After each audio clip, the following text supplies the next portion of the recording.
자, 사도행전 2장 우리 1절에서 3절의 말씀 보겠습니다. 사도행전 2장 1절에서 3절. 마침내 오순절 날이 이르렀을 때 그들이 모두 함께 한 곳에 모여 있었다.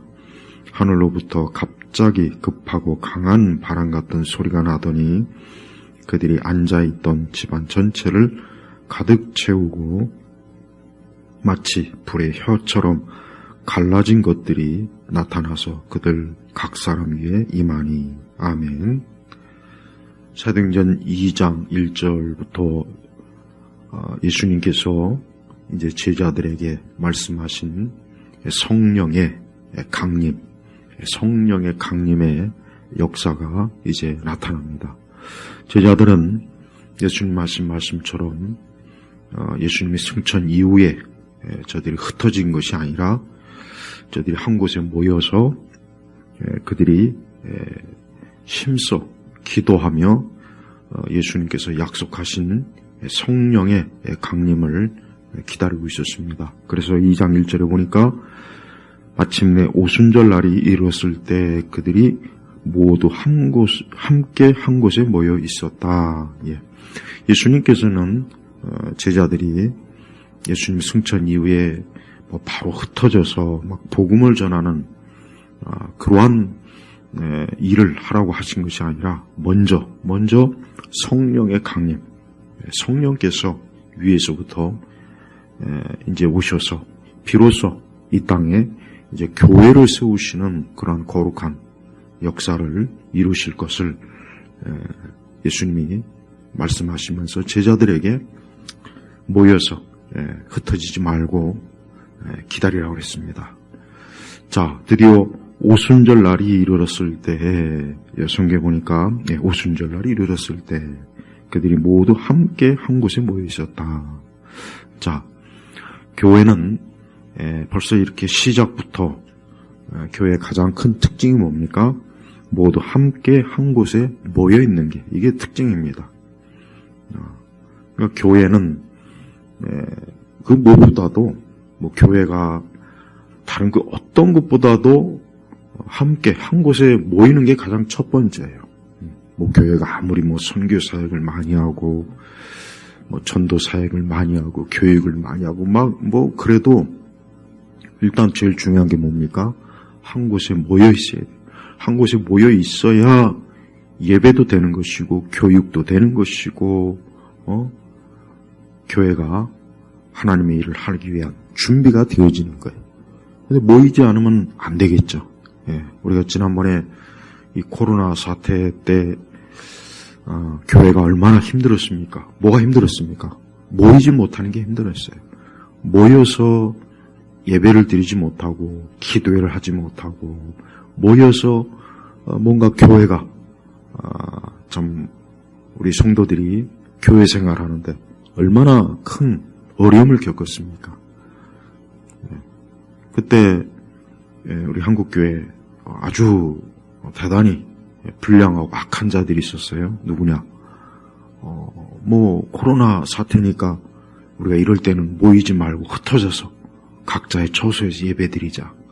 그런 식으로 선동하면서 새로운 예배 형태다.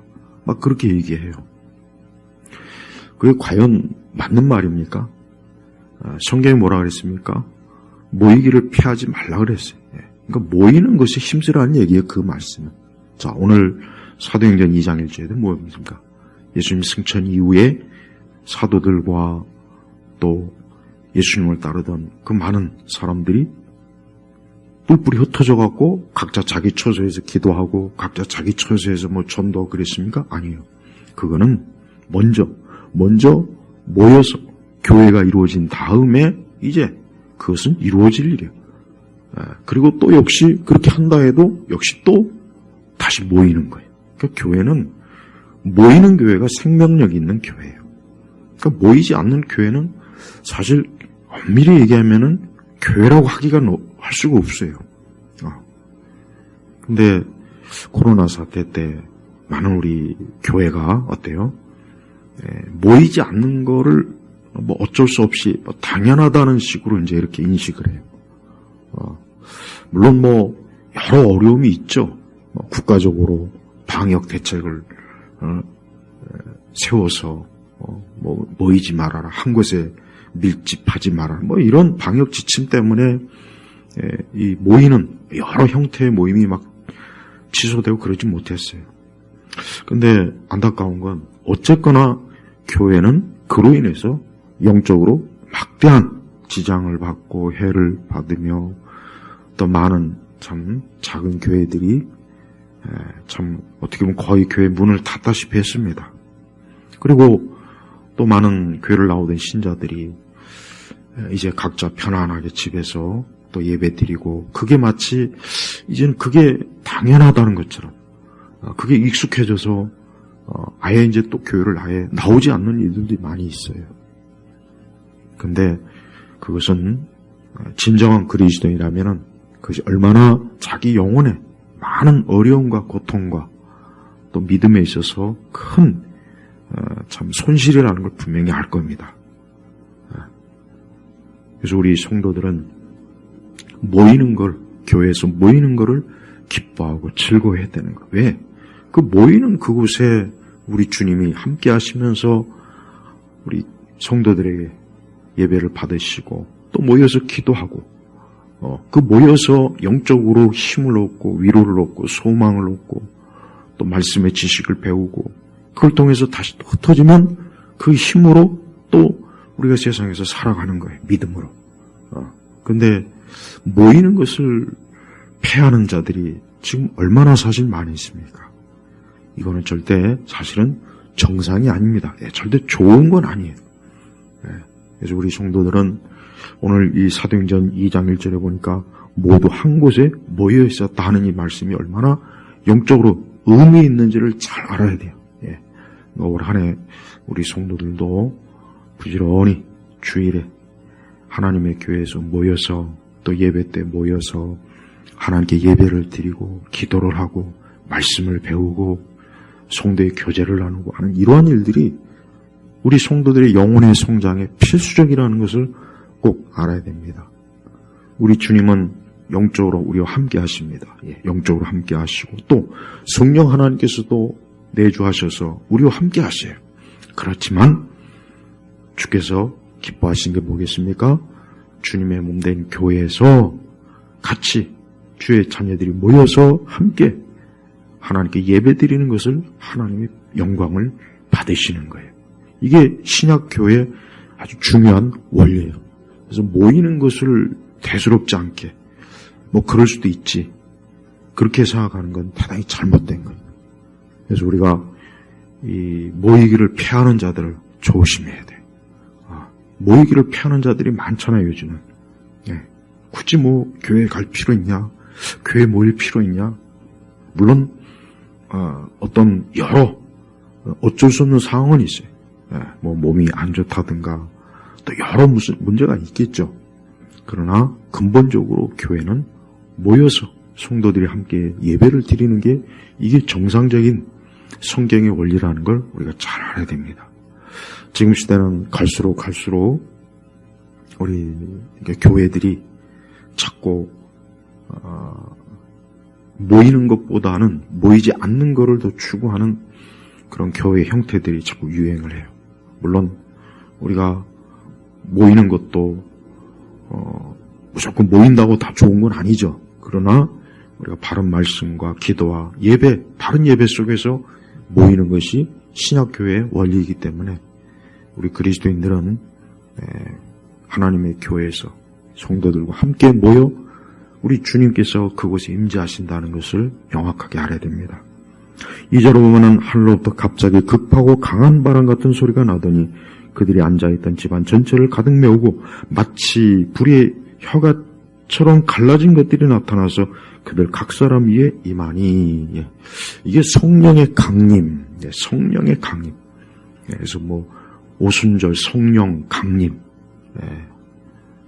또 성령 세례 막 이렇게 얘기를 해요. 자, 우리는 이 성령님의 이 역사하심이 구약에서도 성령의 역사하심은 분명히 있었어요. 그래서 구약에서 기름 부음 받은 선지자들과 왕들과 제사장들 다 성령의 기름 부음이에요. 또 구약의 하나님의 자녀들 다 성령에 의해서 저들이 하나님을 믿고 오실 예수님을 다 믿음으로 바라본 거예요. 그러니까 구약시대는 성령이 없다가 활동을 안 하시다가 갑자기 사도행전 2장에 와서 성령께서 활동하셨다. 그렇게 오해할까? 그렇게 오해하면 안 돼요. 삼위일체 하나님은 구약과 신약 전체에서 하나님의 거룩한 구원의 사역, 구속 사역을 하나님이 계속해서 하고 있는 거예요. 다만 제가 지난주에 얘기했죠. 하나님께서 이제 예수님께서 이제 이 땅을 육신으로 계셨던 그분이 이제 이 땅을 떠나 그분이 누구를 보낸다고 했습니까? 아버지와 아들이 성령님을 보내시는 거예요. 그 보내신다는 게 뭔 뜻이냐면 제가 지난주에 얘기했죠. 데뷔, 마치 제가 가장 데뷔하는 거예요. 물론 그 전에 공식 성령께서 계속 하나님의 영이 역사하셨어요. 그러다가 이제 본격적으로 교회, 그리스도의 교회, 신약 교회를 세우면서 성령께서 더 분명하게 어때요? 공식적으로 이제 임재하셔서 이 땅에 이제 교회를 돌보시고 교회를 이끄시고 복음을 전파하는 일에 능력을 주시고 지혜를 주시고 말씀의 지식을 주신 이 일을 이제 성령께서 공식적으로 한다는 것을 공개적으로 이제 드러낸 거예요. 그래서 이제는 유대인과 온 이방인들, 온 땅에 있는 모든 사람들에게 이제 복음을 전하는 일을 이제 성령께서 주도적으로 하시는 거예요. 우리 신약교회는 사실 성령의 사역이 중요합니다. 우리가 성령의 사역을 무시하면 안 돼요. 그래서 꼭 무슨 마치 오순절 은사주의자들만 마치 자기들이 성령님을 마치 무슨 소유한 것처럼 막 그렇게 생각하는 거예요. 그렇지 않아요. 성령님은 바른 말씀과 성례가 집행되는 그곳에 성령의 임재가 있는 거예요. 그러니까 참되게 예수 그리스도를 주로 믿는 모든 사람에게는 성령이 내주한다고. 성령이 내주하는 거예요.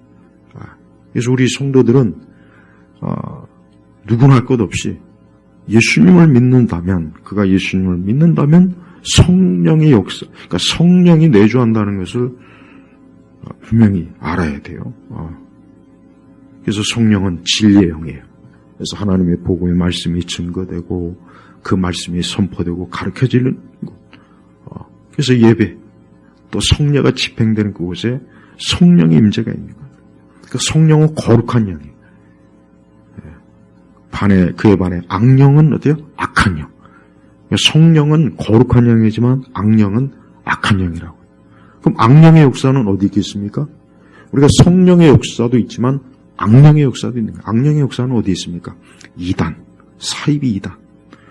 지금 얼마나 많은 각 그 사이비 이단들, 저들도 예수에 대해서 얘기하고 성경 얘기하고 이런저런 교리를 얘기해요. 그들도 막 성경을 가지고 막 가르쳐요. 그러나 그들에겐 성령이 계신 게 왜? 성령 거룩한 진리의 영이시니까 참된 하나님의 말씀을 통해서 역사하시는 거예요. 그런데 그릇된 성경을 왜곡하고 거짓으로 가르치고 또 심지어 배교를 하는 곳에 거기에 성령이 있겠습니까? 거룩한 영이 거기에 있겠냐고요? 아니죠. 악령이 있는 거예요. 악령. 우리가 성령의 역사도 있지만 악령의 역사도 있구나. 이 악령의 역사가 다양한 형태로 나타나지만 대체적으로 어때요? 성경을 부인하고 예수 그리스도를 부인하고 또 하나님 말씀을 부인하고 교회를 부인하고 이게 다 사실은 악령의 역사인 거예요. 그래서 사도행전 2장부터 이제 본격적으로 성령의 역사가 나타납니다. 우리는 이 성령의 역사가, 성령의 강림의 역사가 얼마나 중요한지를 잘 알아야 돼요. 문명사, 그러니까 인류의 어떤 문명을 분석하고 가르치는 그런 문명학자들, 문명사학자들, 어떤 역사학자들, 이런 사람들이 보면은 인간의 어떤 문명의 어떤 발자취, 인간의 그런 것들을 책으로 많이 써내요. 뭐 예를 들면 호모 사피엔스라는 책, 굉장히 유명한 책이고, 그 다음에 또 제레미 다이아몬드의 총균세 같은 책, 제레미 다이아몬드의 총균세 같은 책, 그 다음에 또, 그 외에 이제 여러, 어떤, 문명의 충돌, 이런 책도 있고, 여러 책들이 많아요, 굉장히. 그런데, 이제 그런 책들이 어떤 인간이 어떻게 해서 이제까지 문명이 발전해 왔느냐, 어떤 다양한 분석을 참 합니다. 근데 한 가지 중요한 걸 저들은 알지 못해. 뭐냐? 사실 인간이 진정한 문명, 인간이 정말 진정으로 문명이라고 말할 수 있는 것은 언제부터입니까? 저는 성령께서 이 땅에 교회를 세우시는 그날부터 저는 어떻게 보면 진정한 문명의 역사가 시작됐다고 저는 생각해요. 예를 들면 이 총균세도 그렇고 호모 사피엔스도 그렇고 그래요. 다양한 이게 다 이제 진화론적인 관점의 인류의 문명을 쭉 정리를 했어요. 근데 조금 더 기독교, 교회, 우리가 이 서구의 문명도 그렇고 20세기 근현대 문명도 그렇고 교회가 얼마나 인간의 지적, 물질적, 정신적 또 인간이 살아가는 데 필요한 그 무수한 좋은 것, 선한 것들을 얼마나 많이 이 교회, 성경에서, 우리 기독교에서 거기서 다 나온 열매들이란 말이에요. 근데 그런 것들은 쏙 빼놔요. 전혀 그런 것들을 다루질 않아요. 그러니까 마치 인간이 문명을 이룬 게 인간의 지식과 능력과 지혜와 노력과 또 뭡니까? 진화의 산물이냐. 다 그렇게 문명사를 그렇게 이제 가르칩니다. 그러니까 대학에서도 그렇게 가르치고 학교에서도 기본적으로 그렇게 가르쳐요. 그러나 그게 과연 맞습니까? 여러분 유명한 영국의 역사학자 토인비는 분명히 그랬어요. 이 사도 바울이 우리가 사도행전에서 보면 알겠지만 사도 바울이 처음에 아시아로 가려고 했다가 다시 서쪽으로 그가 꿈속에서 마게도냐 거기서 섬짓하는 그래서 그가 아시아에 가려고 했던 그 복음의 발걸음을 돌렸단 말이에요. 그러니까 토인비는 그 사도 바울의 한 걸음이 서구 문명을 일으켰다. 맞아요. 그게 맞는 말이에요. 그래요. 만약에 바울이 아시아 쪽으로 복음을 전했으면 오늘날 중국이나 일본이나 동남아시아나 우리 나라 이쪽이 지금은 기독교 문명의 그 꽃이 활짝 펴서 이쪽이 엄청나게 인류사의 문명을 주도했을 거라고요. 근데 바울은 서쪽으로 마게도니아 쪽으로 그래서 그쪽으로 가서 결국은 오늘날 유럽과 미국 거기가 어때요? 이 복음의 씨앗이 뿌려지는 그런 첫걸음이 됐다고요. 자, 보십시오.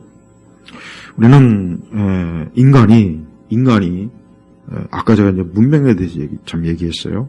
인간이 자기 스스로의 어떤 지식과 지혜와 노력과 또 심지어 진화의 삶을 유발 하라리 같은 이 사람은 아예 인간에 대해서 그냥 거의 그냥 동물로 봐요. 동물. 그냥 인간의 분석하는 거 보면 그냥 동물이에요. 동물. 조금 더 나은 동물. 조금 더 발전되고 발달되고 좀 더 좀 지능이 높은 그 정도로밖에 안 봐요. 그냥 그 정도예요. 그 정도로 심해요. 그렇지만 인간이 과연 그런 존재입니까? 아니에요. 인간은 하나님의 형상으로 지음을 받았어요. 하나님이 만든 거예요. 하나님이 흙으로 만들었다고요. 그리고 그 속에 하나님의 형상을 담았어요. 동물하고는 또 다르죠. 동물하고는 달라요. 그리고 그 인간이 어때요? 지식과 지혜와 문명을 구축했어요. 그러나 성령께서 이 땅에 교회를 세우시고 이곳에 강림하시는 그 순간부터 인간은 그 성령에 의해서 교회가 세워지고 그 교회를 통해서 어때요? 이 세상은 얼마나 좋아졌지 않습니까? 좋아졌다고요. 그리스 로마 문명이 아무리 호화찬란하다고 해도 얼마나 말도 안 되는 야만적이고 아주 좀 잘못된 풍습, 관습과 법들이 무수하게 많았어요. 근데 그런 모든 것들을 개선한 게 그 원인이 뭡니까? 기독교예요, 기독교. 여러분, 게르만 민족, 그 다음에 서쪽으로, 프랑스의 골족, 그 다음에 영국 저쪽에 브리타니아, 그 다음에 북유럽 바이킹, 예? 또 남쪽도 마찬가지고. 다들 뭡니까? 야만인이에요, 야만인. 그들 역시 그냥, 이런 말로 다 할 수 없는 참혹한 관습과 풍습을 가지고 어둠에 쌓였던 사람이에요. 그리스 로마 문명이 아무리 위대해봤자야 지금 우리 기준으로 보면은 거기에 뭐가 있습니까? 거기에 무슨 인권이 있습니까? 어린아이들을 존중합니까? 그러니까 우리가 보편적으로 지금 알고 있는 인간이 가지고 있는 이 많은 어떤 정신적, 지적인 그 많은 풍부한 좋은 것들이 다 어디에서 나왔습니까? 성경, 기독교에서 나온 거예요. 그런데 그런 문명학자들은 이런 것들은 쏙 빼놓고 마치 인간이 스스로 진화적 관점에서 계속해서 발전된 유인원에서 어쩌고 저쩌고 서로 경쟁 관계에 있다가 사피엔스, 그러니까 그런 내용들을 보면은 조금도 거기 하나님에 대해서, 성경에 대해서 거의 없어요. 없다고요. 우리 기독교인들이 오늘 우리 사도행전 2장에 보면은 이것은 이제 하나님께서 이제 교회를 세우시고 이제 그 성령께서 주님 오시는 그날까지 이 교회를 보호하시고 보존하시고 지키시고 또 이 교회가 이 복음을 전하는 일을 통해서 수많은 영혼들, 멸망해가는 수많은 영혼들을 건지고 하나님 나라로 이끄는 그런 놀라운 하나님의 거룩한 일이 진행이 돼요. 우리는 이와 같은 이 교회에 주신 하나님의, 그러니까 교회를 세우신 하나님의 은혜와 사랑도 놀랍지만 또 어때요? 이 땅에 수많은 사람들이 결국은 성령께서 교회를 세우셔서 그로 인해서 얼마나 많은 혜택을 사람들이 봅니까? 병원, 대학, 학교, 문자, 어떤 지식, 이걸 기독교가 아니었으면 이와 같은 것들이 누가 이런 것들을, 그 어느 다른 종교가 이와 같은 것들을 세웠겠어요? 아니에요. 없단 말이에요. 영향을 주지 못했어요. 우리나라도 여러분 이 복음이 들어와서 교회가 세워져서 학교, 근대 학교, 교육 이런 것들 다 선교사들이, 심지어 이 한글조차도 선교사들이 이 성경을 번역하는 과정 속에서 이 한글의 우수성을 알고 한글 보급에 선교사들이 앞장섰어요. 그런데 우리나라 교육 과정에서 교회가 한 이 놀라운 일들을 어디 제대로 언급이나 합니까? 하지 않잖아요. 그러니까 이 세상은 하나님으로 인해서, 교회로 인해서, 성령의 강림으로 인해서 무수한 혜택을 봤다고요. 많은 혜택을 봤어요. 그런데 조금 더 거기에 대해서 언급을 안 해요. 우리 그리스도인들만이라도 이 성령의 강림이라고 하는 것은 특별히 상절에 보니까 마치 불의 혀처럼 갈라진 것들이 나타나서 그들 각 사람 위에 임하니, 우리가 이 사도행전 2장의 이 성령의 강림은 이제 단회적인 거예요. 이게 한 번 있는 거예요, 한 번. 또다시 어떤 성령의 강림이 또 있거나 그렇진 않아요. 예. 그래서 우리는 성령의 충만과 성령의 강림, 이걸 좀 구분을 해야 돼요. 그러니까 성령님께서 오늘 이 사도행전 2장 1절, 2절부터 3절까지 이 역사는 단 한 번 있는 거예요. 한 번 있는 거예요. 또다시 반복되는 게 아니에요. 그러니까 이 어떤 오순절 은사주자들은 이 사도행전 2장 2절 3절의 이 사건을 계속해서 반복한다고 가르치죠? 아닙니다. 우리는 성령의 충만함과 성령의 강림을 잘 구분해야 돼요. 믿는 우리 성도들이 말씀과 기도로 예배로 계속해서 성령의 충만함으로 항상 우리는 어때요? 예? 에베소서의 말씀처럼 성령의 충만하라고 했잖아요. 술 취하지 말고 성령의 충만하라. 항상 늘 성령 안에서 살아가라. 늘 성령의 그 역사에 민감하라. 늘 성령의 감동으로 살아가라는 뜻이에요. 그게 성령 충만함. 그러니까 이제 우리 성도들은 항상 성령 충만을 위해서는 기도해야 되겠지만 어떤 성령 세례, 성령 은사주의자들은 그런 것을 우리가 구하는 것은 그건 성경적으로 맞지는 않아요. 또한 이제 성령께서 각 사람 위에 임했죠. 바로 이게 굉장히 중요한 일입니다. 성령께서 각 사람 위에 임했다. 이게 뭔 얘기입니까? 어떤 정신적 각성? 아니면 어떤 지적인 각성? 아니면 어떤 알지 못하는 어떤 신비한 어떤 각성, 그걸 얘기할까요? 그렇지 않습니다. 거룩한 영, 성령님께서 어때요? 믿는 자에게 이제 내주하시는 거예요. 이제는 예수 그리스도를 믿는 모든 이들에게 이제 성령께서 어때요? 성령이 우리 안에 있는 거예요. 우리 안에 있는 거예요. 각 사람 위에 있는 안에. 자, 성령께서 각 사람 위에 임하니. 위에서 임한 거예요. 그리고 임했다는 것은 우리 안에 내주했다는 얘기라고요. 그래서 우리 성도들은 우리 안에 내 안에 성령이 내주하신다는 것을 알아야 돼요. 그걸 분명히 알아야 돼요. 그걸 또 믿어야 되고, 그리고 그게 사실이에요. 믿는 자에게 성령이 임하는 거예요. 믿는 자에게 성령께서 임해 주시는 거예요. 그러니까 성령은 어떤 우리가 성령님을 우리 마음대로 이리저리 명령을 하거나 우리가 성령을 주거나 그럴 수가 없어요. 성령께서는 임의로 주권적으로 어떤 사람에게 임해. 그래서 그 사람이 진리의 복음을 믿고 받아들이도록 예수님을 믿도록 이끌어 주시는 거예요.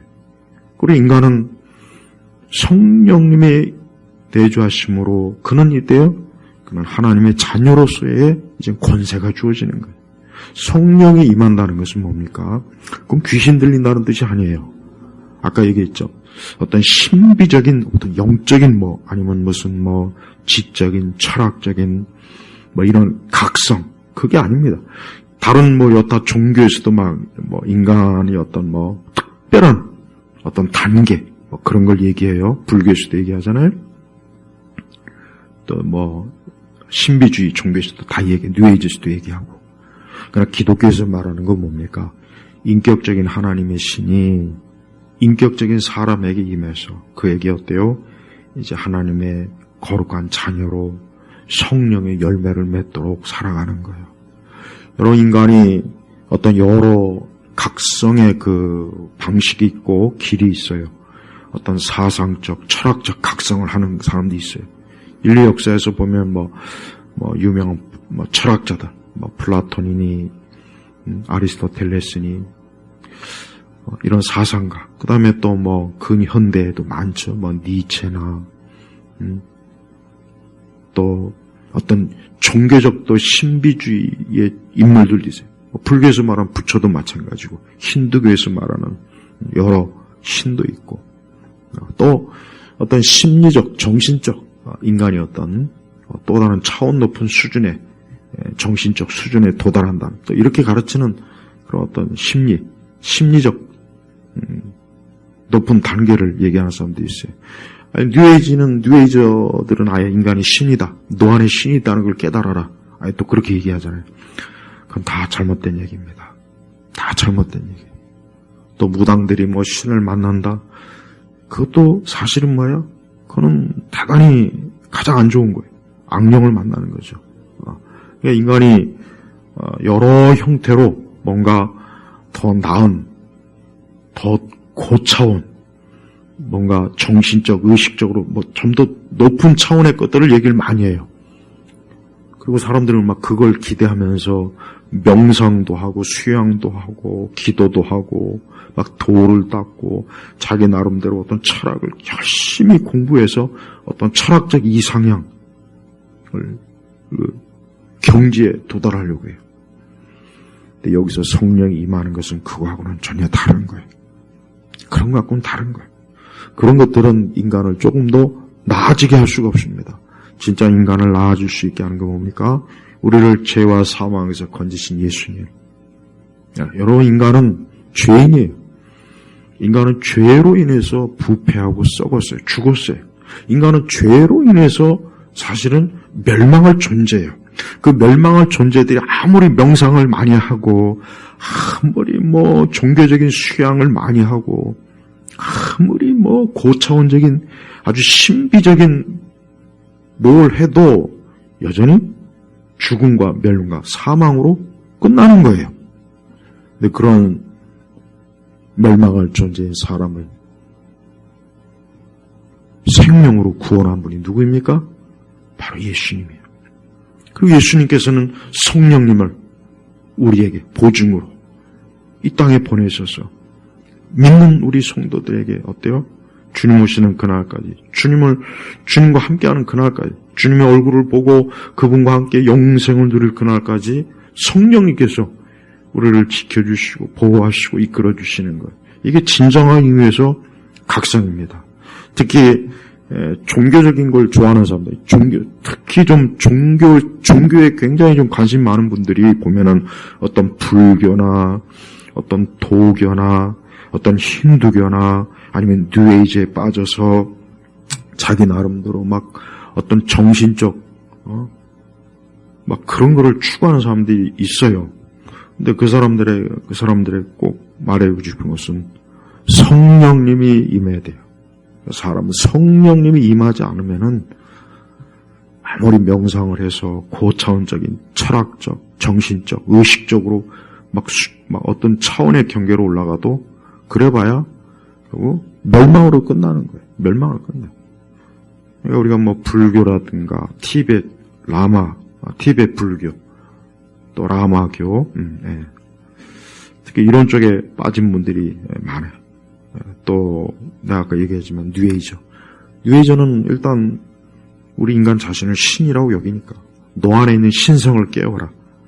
그 뉴에이저 책들을 보면은 이 정신작용하고 영적 작용을 결합을 해서 인간이 신이라는 걸 깨닫고 신성을 깨우쳐야 된다.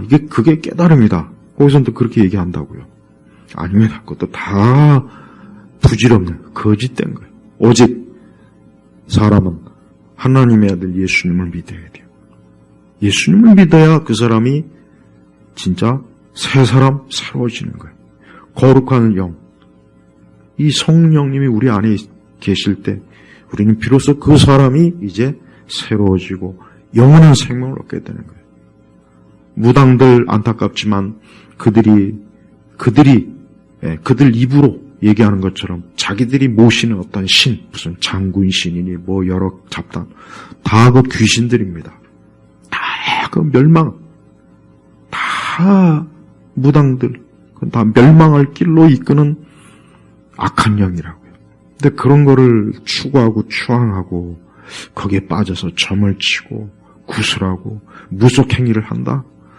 그건 계속해서 악한 영으로 계속해서 빠져드는 거예요. 더 흑암으로 빠져들어가는 거예요. 또 특히 이제 또 성령 운동한다고 하는 그 부류들에게도 좀 정말 그 사람들도 문제 많아요. 성령 운동한다. 여러분 사도행전 2장부터 이제 우리가 이제 사도행전 2장에 보면은 성령님께서 사도들을 통해서 복음 전도 사역을 주도하는 게 나와요. 그러니까 복음을 전하는 주체는 누굽니까? 성령께서 사도들을 일꾼을 통해서 또 우리 믿는 성도들을 통해서 복음을 전하게 하는 거예요. 근데 사도행전 어디에 성령 운동이 나옵니까?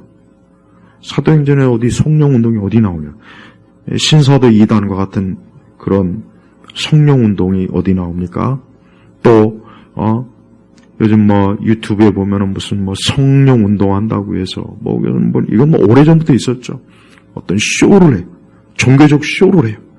막 병든 자를 고쳐준다고 그러고 귀신을 쫓는다고 그러고 그런 식으로 해서 막 유튜브에서 보니까 막 수많은 사람들을 막 그냥 열광시키는 그런 미혹자들이 있어요. 거짓 교사들이에요.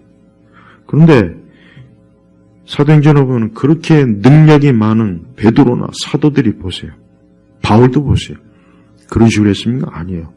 예수 그리스도의 복음을 전했다. 복음을 전했어요. 복음을 전했다고요. 근데 왜 오늘날 성령 운동한다는 사람들 무슨 방언, 귀신 쫓고, 병 고치고, 무슨 금가루, 이런 짓들을 하는 사람들이 그런데 역시 꽤 인기가 있어요. 그러니까 그런 짓을, 그런 비성경적이고 사이비 이단 짓을 하는 사람들이 보면은 많은 추종자들이 그들을 따라다녀요. 많은 추종자들이 그를 따라다니면서 추앙하고, 이런 사도행전만 잘 우리가 봐도 얼마나 우리 예수님뿐만 아니라 사도들하고도 전혀 닮지 않은 그런 거짓 교사들이 지금 이 땅에 얼마나 많습니까? 그러니까 은사주의자들, 성령 운동하는 사람, 신사도 운동하는 사람들, 이 사람들도 사실은 이단이에요. 사실 이 사람들 이단이라고. 신사도는 명백한 이단이에요. 근데 이런 이단들을 추앙하고 그들의 집에 가가지고 무슨 하나님의 음성을 들었다, 어떤 환상을 봤다, 꿈에 뭘 봤다, 어떤 방언이 터졌다. 방언에 대해서도 이제 다음에 얘기하겠지만, 근데 사도행전은 그런 내용이 없어요. 그런 내용이 없다고요. 죽은 자도 살린 우리 베드로도 그렇고, 병든 자에게 안수해서 병 고치는 바울도 그렇고, 그들이 언제 그들이 이적과 기적으로 사람들을 끌어모아가지고 그들 몰려다니면서 여기저기 그런 기적, 이적쇼를 한 내용이 있냐 이거예요. 그러니까 제발 그런 집회, 그런 유튜브 방송, 그런 거에 관심을 갖지 말고 진짜 성령이 임하면 뭡니까? 성령의 열매를 맺어야지. 성령의 9가지 열매를 맺어야지. 9가지 열매. 이게 중요한 거잖아요. 우리 시대는 그래요.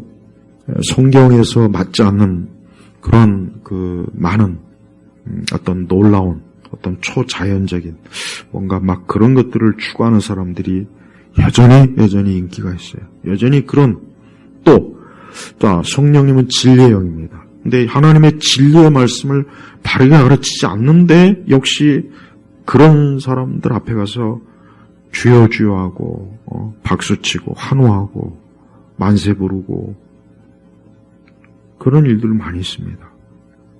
성령님께서 하시는 유일한 사역이 뭡니까? 예수 그리스도, 하나님의 아들 예수 그리스도, 그분이 우리의 구원자예요. 죄와 허물과 어리석음으로 파멸에 빠져 죽고 멸망할 존재인 우리들을, 죄인들을 건지는 거예요. 그래서 건져서 그 사람을 새 사람으로 만드는 거예요. 회개시키고 새 사람으로 변화시키고 계속해서 성화시키고 성령의 열매를 맺게 하고, 이게 성령님이 하시는 일이라고요. 근데 우리는 그런 성령님이 하시는 가장 중요한 그 일은 재미없어. 재미가 없어. 재미도 없고 신기한 것도 없고 놀라운 것도 없고 지루해. 우리는 좀 뭔가 번쩍번쩍하게 막 그냥 음악 소리도 쿵쿵쿵쿵 나고 빛도 막 여기저기서 쏘고 갑자기 막 방언이 터지고 귀신이 쫓겨나가고 병자도 그냥 벌떡벌떡 일어나고, 예수님과 사도들이 전혀 원하지 않는 방향을 잘못 집은 그러한 형태로 기독교가 얼마나 많이 흘러가고 있습니다. 오늘 다시 한번 여러분 이 말씀을 이제 앞으로 사도행전 본격적으로 계속 드러날 텐데 결국은 사도행전의 내용이 뭡니까? 성령께서 하나님의 아들 예수 그리스도가 구원자이십니다. 우리 모든 사람 누구나 할 것 없이 남녀노소 높은 자나 낮은 자나 가난한 자나 부자나 배운 자나 배우지 못한 자나 귀족이나 평민이나 아픈 자나 건강한 자나 남자나 여자나 노인이나 어린아이나 인간은 멸망한다는 거예요. 예수님을 믿지 않으면 멸망하기 때문에 빨리 예수님을 믿으라는 거예요. 유대인이건 헬라인이건 그리스인이건 국적이 어느 민족 어느 종족이든 간에 인간은 그 아담의 죄로 인해서 멸망하니까 빨리 예수님을 믿으라. 이게 사도행전의 메시지의 핵심이라고요. 교회도 마찬가지예요. 교회가 왜 이 중요한, 이 유일한 진리를 왜 자꾸 외면하고 다른 것들을 화려하게 포장해서 사람들을 미혹하고 현혹하고.